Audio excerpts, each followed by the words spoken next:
wassalam ala Rasulillah wa ala alihi washabihi wa mawalah amma ba'du. Halo anak-anak, gimana kabarnya? Semoga selalu diberikan kesehatan oleh Allah Subhanahu wa taala. Pada pertemuan kali ini, mata pelajaran bahasa Indonesia, materi akan Budian sampaikan yaitu mengonstruksi informasi dalam teks prosedur. Berikut pembahasannya. Pada subbab 1, kita akan mempelajari mengonstruksi informasi dalam teks prosedur. Nah, apa pengertian dari teks prosedur? Kalau Budian tanya, apa itu prosedur? Kalian pasti akan menjawab suatu cara atau tahapan. Ya, benar. Jadi, prosedur itu cara melakukan suatu pekerjaan. Nah, jadi pengertian dari teks prosedur yaitu teks yang berisi langkah-langkah atau tahap-tahap secara lengkap dan sistematis tentang cara melakukan sesuatu. Lalu, apa tujuan dari teks prosedur itu sendiri? Teks prosedur sangat penting keberadaannya, yakni sebagai petunjuk bagi seseorang dalam melakukan sesuatu. Dengan teks tersebut, seseorang dapat melakukan pekerjaannya dengan tepat sesuai petunjuk, menjadi lebih baik dan menguntungkan pengguna atau pelaku. Lanjut pada struktur teks prosedur. Yang pertama ada tujuan, yang kedua bahan dan alat, yang ketiga langkah-langkah, yang keempat penutup.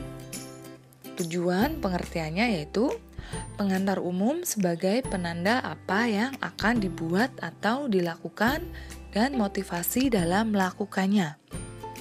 Yang kedua, bahan dan alat, berisi mengenai rincian bahan dan alat yang digunakan dengan ukuran yang akurat. Yang ketiga, langkah-langkah, berisi langkah melakukan sesuatu dengan urut secara bertahap. Yang keempat yaitu penutup, berisi penekanan pada keuntungan dan ucapan selamat melakukan sesuatu. Yang selanjutnya, ciri-ciri teks prosedur. Yang pertama, judul harus ditulis secara jelas.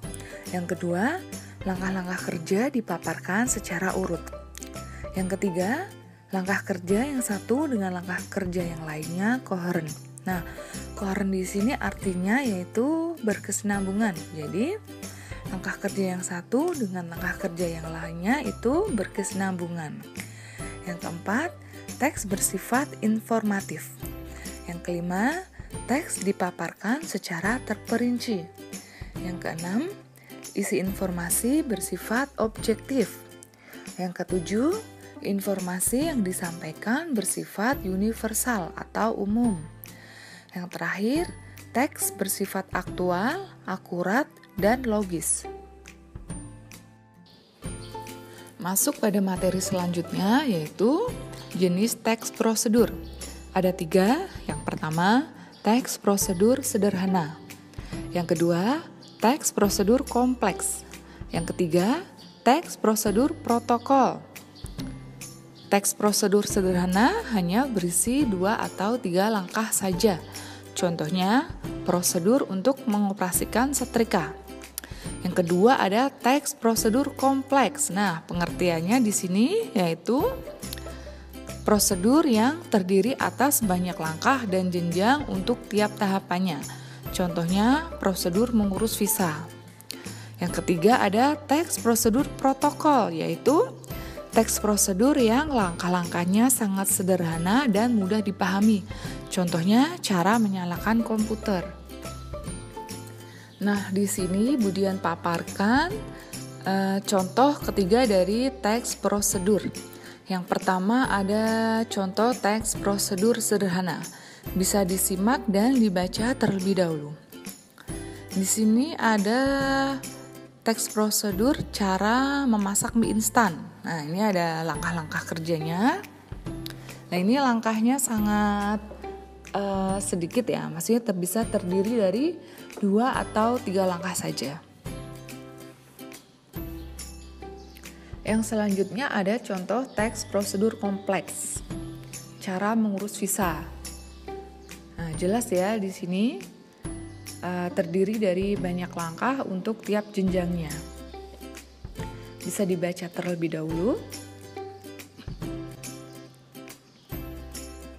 Nah, contoh yang terakhir ada teks prosedur protokol. Cara mematikan PC atau laptop. Jelas ya di sini langkah-langkahnya sangat sederhana sehingga mudah dipahami. Nah, anak-anak, itulah materi yang kita pelajari hari ini tentang teks prosedur. Nah, ini untuk tugasnya, buatlah contoh teks prosedur kompleks. Nah, nanti tugas bisa dikirim via WA ke nomor 081 225 780 642. Budian tunggu ya, jangan sampai tidak mengirimkan tugas. Cukup sekian. Wassalamualaikum warahmatullahi wabarakatuh.